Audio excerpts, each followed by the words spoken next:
Le grand homme qui avait, lui, choisi de passer une bonne partie de sa vie ici, à Amiens. Elena.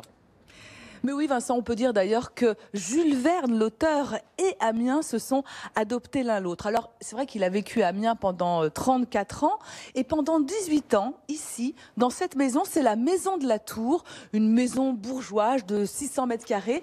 Et je suis ici dans la pièce qui servait de salle à manger de réception, maison 19e, ici un style néo-gothique, vous voyez cette formidable cheminée sculptée. On retrouve d'ailleurs ici les sculptures que l'on peut voir sur la façade de Notre-Dame. Alors, pour imaginer, pour comprendre la vie ici au 19e siècle, je suis en compagnie de Samuel. Bonjour. Bonjour. Vous me confirmez que cette maison, elle est telle qu'elle était, cette pièce, à l'origine? Oui, tout à fait. D'ailleurs, elle est inscrite au titre des monuments historiques pour son plafond et pour son parquet. Alors, le bois est présent partout ici, notamment ces portes. J'imagine que derrière, bien sûr, il y a une enfilade de pièces. Et non, justement, ce sont des portes en trompe-l'œil. C'est très fréquent à l'époque pour faire croire qu'on est plus riche. On peut ouvrir? Ah, et c'est effectivement, en fait, la vaisselle de Jules Verne. Oui, et reconnaissable au monogramme de Jules Verne. Alors, est-ce qu'on peut savoir qui sont les grands de ce monde qui sont venus dîner ici avec Honorine et Jules Verne? Malheureusement, non, parce que Jules Verne est assez discret sur sa vie privée. Par contre, on sait qu'il a rencontré une journaliste américaine, Nellie Bly, qui s'était lancée comme défi de faire le tour du monde en moins de 80 jours. Et donc, au 9e jour, elle est venue ici, dîner avec Honorine et Jules Verne. Ça a été l'occasion pour le couple de faire un pari. Oui, tout à fait. Alors, je vous laisse imaginer qui pensait qu'elle allait rater son tour du monde et qui pensait qu'elle allait réussir. Mais en fait, j'ai la réponse. C'est Honorine qui a bien parié en misant sur la réussite de Nellie Bly, qui a fait le tour en 73 jours.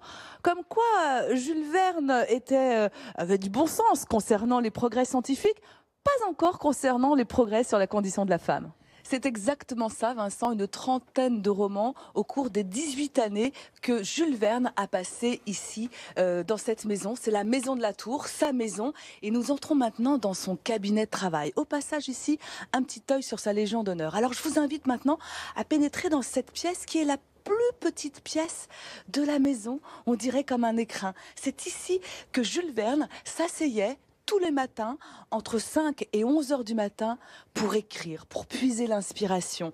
Et puis ici, par exemple, vous trouvez quelques objets d'origine qui lui ont appartenu, comme par exemple ce coupe-papier. On va également trouver ici sa fameuse map monde, qui nous a tous fait rêver, petit et d'ailleurs plus grand. Alors, pour parler de l'auteur que l'on sent ici, très présent, je suis en compagnie d'un autre auteur, il s'agit de Claude Tillier. Bonjour. Bonjour. Vous êtes également guide ici dans la maison de Jules Verne.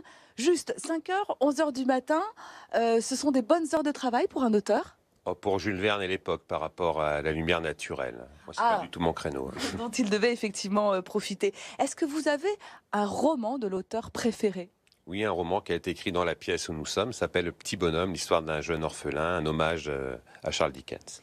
Alors quand vous pénétrez ici dans cette pièce, dans ce cabinet de travail qui était celui de Jules Verne, tout vert d'ailleurs, c'est amusant, est-ce que vous ressentez quelque chose de particulier, des inspirations particulières? Oui, figurez-vous que j'ai écrit un roman qui s'appelle Sataniam, perdu chez Jules Verne, qui se déroule dans la maison, ici même, et dans le cabinet avec Jules Verne en personne. Donc c'est très particulier pour moi. Et c'est cette maison qui vous a inspiré, qui vous a porté ou pas du tout? Ah oui, elle m'a bien inspiré pour beaucoup de choses. Alors moi, on va voir si elle va m'inspirer pour beaucoup de choses. En tout cas, si vous souhaitez redécouvrir l'auteur, vous venez ici visiter sa maison. Et puis vous pouvez peut-être même apprendre à écrire au cours des ateliers d'écriture que propose Claude. Moi, je vais essayer d'avoir l'esprit de Jules Verne en moi en enfilant son chapeau. Je suis pas sûre que ça fonctionne, mais j'essaye.